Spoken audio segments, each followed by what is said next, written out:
দর্শক, গতকাল ২৯শে এপ্রিল আমাদের রাজ্যের দ্বিতীয় দফার ভোট হয় ১৪২টি বিধানসভা আসনে।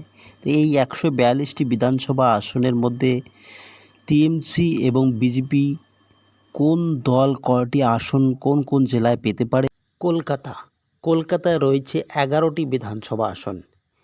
২০২১ সালে আমরা যদি দেখতে যাই, ২০২১ সালে টিএমসি ১১টি বিধানসভা আসনের মধ্যে ১১টিই পেয়েছিল, বিজেপি শূন্য, অন্যান্যরা খাতা খুলতে পারেনি। ২০২৬-এর বিধানসভা ভোটে টিএমসি পেতে পারে 10টি বিধানসভা আসন, বিজেপি পেতে পারে 1টি বিধানসভা আসন, অন্যান্যরা শূন্য।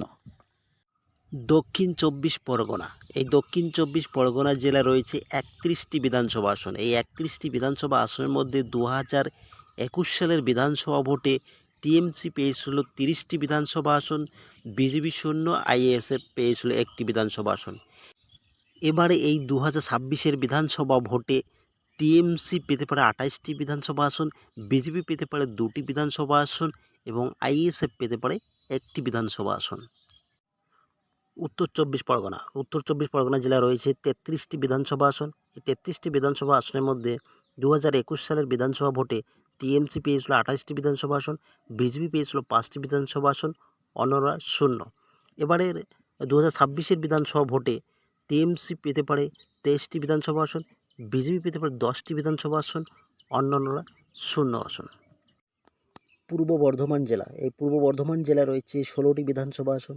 এই 16টি বিধানসভা আসনের মধ্যে ২০২১ সালের বিধানসভা ভোটে টিএমসি 16টির মধ্যে 16টিই পেয়েছিল, বিজেপি সেখানে খাতা খুলতে পারেনি, অন্যরা শূন্য। এবার ২০২৬-এর বিধানসভা ভোটে টিএমসি 16টির মধ্যে 16টিই পাবে, বিজেপি শূন্য, অন্যান্যরা শূন্য। নদিয়া জেলা রয়েছে 17টি বিধানসভা আসন। এই 17টি বিধানসভা আসনের মধ্যে ২০২১-এর বিধানসভা ভোটে টিএমসি পেয়েছিল 8টি বিধানসভা আসন, বিজেপি পেয়েছিল 9টি বিধানসভা আসন। এবারে ২০২৬-এর বিধানসভা ভোটে টিএমসি পেতে পারে 5টি বিধানসভা আসন, বিজেপি পেতে পারে 12টি বিধানসভা আসন। হুগলি জেলায় রয়েছে 18টি বিধানসভা আসন। এই 18টি বিধানসভা আসনের মধ্যে ২০২১ সালের টিএমসি পেয়েছিল 14টি বিধানসভা আসন, বিজেপি পেয়েছিল 4টি বিধানসভা আসন।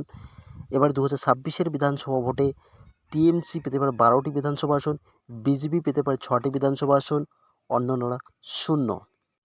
হাওড়া জেলায় রয়েছে 16টি বিধানসভা আসন। এই 16টি বিধানসভা আসনের মধ্যে ২০২১ সালে টিএমসি পেয়েছিল 16টির মধ্যে 16টি বিধানসভা পেয়েছিল, বিজেপি একটিও খাতা খুলতে পারেনি। এবারে ২০২৬-এ টিএমসি পেতে পারে 13টি বিধানসভা আসন, বিজেপির খাতায় যেতে পারে 3টি বিধানসভা আসন, অন্যরা শূন্য।